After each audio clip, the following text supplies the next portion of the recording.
Everyone, তোমরা সবাই কেমন আছো? আশা করি অনেক ভালো আছো। আর আমি অনেক ভালো আছি। চলে এলাম একটা নতুন ব্লগ নিয়ে। আজকে চলে এসেছি আমাদের এখানে একটা পাড়ায় পুজো বাড়ি হচ্ছে, পুজো বাড়িতে। তো প্রথমেই চলে এলাম মন্দিরে, মানে ঠাকুর দেখতে।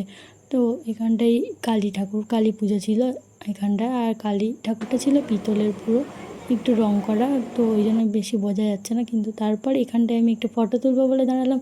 এখানটায় সব রঙিন লাইট ছিল, তো ভালোভাবে ফটো তুলতে পারিনি। তারপরে এই যে এখানে প্যান্ডেলটা দেখাচ্ছিলাম, দেখো কতটা সুন্দর প্যান্ডেলটা করেছে।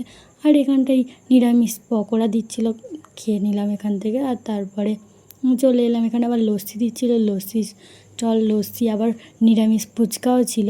তো প্রথমে লস্যিটা খেয়ে নিলাম, তারপরে এখানটায় ফুচকার লাইন দেখে তো মাথায় হাত দাঁড়িয়ে আছি। তো এই যে অবশেষে জায়গা পেলাম, তো ফুচকা খেয়ে নিয়ে চলে যাচ্ছিলাম খাওয়ার জায়গায়।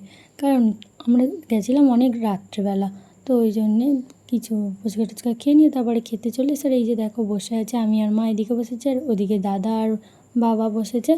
আর এই যে প্রথমে আমাদের স্যালাড আর পোলাও দিয়ে দিয়েছে, আলুর দম, বেগুনি, চাটনি, পাঁপড় ভাজা, মিষ্টি, পায়েস, তারপরে যেমন হয় পুজো বাড়িতে সব কিছু দিয়েছিল। সেগুলো আর ক্লিপ তোলা হয়নি। আর এরপর আইসক্রিম জোয়ান নিয়ে, আর তারপরে এই যে এখানটায় এদের বাড়ির কুকুরটাকে পকোড়া দিয়েছিল, সেইটাই দেখাচ্ছিলাম। আর তারপর এই যে মন্দিরের এইটা সাইড, আর এই পারে প্যান্ডেল।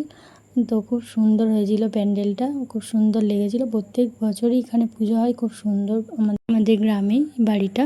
তো এখানটায় লাইটিং দিয়ে আর প্রত্যেক বছর খুব ভালো পুজো হয় এখানটায় বড় করে।